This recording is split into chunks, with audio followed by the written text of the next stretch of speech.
तमाम मुफस्सिरीन का इत्तफाक है इससे मुराद शिमाल का किस्म है। यहाँ तक कि जब वो दो पहाड़ों के दरमियान पहुंचे तो वजद मिन दूनिहिमा कौमा, तो उन पहाड़ों से पहले कुछ लोग मिले, कुछ कौम मिली।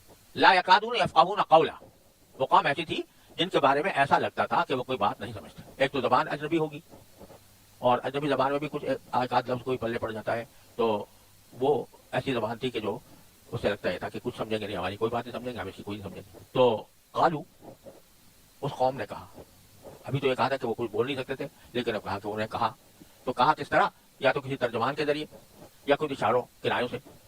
हज़रत ज़ुल्क़रनैन से कहा कि या ज़ुल्क़रनैन, इन्ना याजूज और माजूज मुफ़सिदून फ़िल अर्ज़, याजूज और माजूज इस ज़मीन में फ़साद फैलाने वाले लोग हैं। वहल नजअलुका खर्जन अला अन तजअल बैना व बैनहुम सद्दा, तो क्या हम आपको उस माल की पेशकश कर सकते हैं जिसके जरिए आप हमारे उनके दरमियान कोई दीवार बना दें।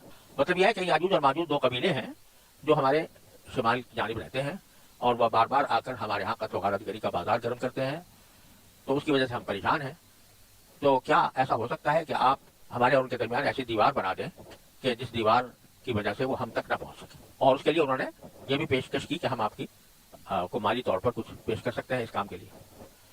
काला, तो हज़रत ज़ुल्क़रनैन ने कहा, मा मक्कन्नी फ़ीह रब्बी खैरुन, अल्लाह ने मुझे जो इक़्तिदार अता फरमाया है वही मेरे लिए बेहतर है। तुमसे मैं कोई फीस वसूल नहीं करूंगा इसका, क्योंकि ये मेरी इमारत का एक लाज़मी तकाज़ा है कि ऐसी सूरत में जबकि लोगों को किसी से तकलीफ पहुंच रही हो तो उनकी तकलीफ का इज़ाला करने के लिए कोई तामीर मैं करूँ अपने खर्च पर, यानी अपनी ममलिकत के खर्च पर। अलबत्ता फ़ाइनूनी बिक़ुव्वतिन, लिहाजा तुम लोग ताकत से मेरी मदद करो, यानी हाथ पाँव की ताकत से। अजअल बैनकुम व बैनहुम रदमा, तो मैं तुम्हारे और उनके दरमियान एक मजबूत दीवार बना दूंगा। आतूनी ज़ुबरल हदीद, मुझे लोहे की चादरें ला दो, यानी मदद ये करो कि मुझे से कहीं से चादरें मुहैया करो लोहे की, और मेरे खर्च पर मुहैया करो।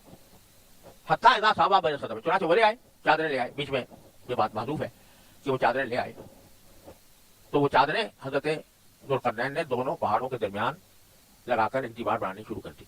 हत्ता इज़ा सावा बैन सदफ़ैन, यहाँ तक कि जब उन्होंने दरमियानी खला को पाट कर दोनों पहाड़ी सिरों को एक दूसरे से मिला दिया, जो खला है वो पाट दिया और दोनों पहाड़ जो एक तरफ से मिल गए। कालन फुहू, तो उस पर कहा कि अब आग देखो। उसको मकसद ये था आग को आग जगाने का कि उन चादरों को आग से गर्म करके उन पर पिघला हुआ तांबा डाला जाए ताकि वो मजबूत हो जाए, ताकि वो जो तांबा है वो उसकी दरमियानी दराजों में जाकर बैठ जाए और इस तरह ये दीवार नहायत मजबूत बन जाए। जब वो पूरी आग बन गई कि अब पिघला हुआ तांबा लाओ, मैं इस पर उन्हें लूंगा, उसका नतीजा हुआ कि दीवार इतनी मजबूत बन गई कि याजूज माजूज न उस पर चढ़ने की ताकत रखते थे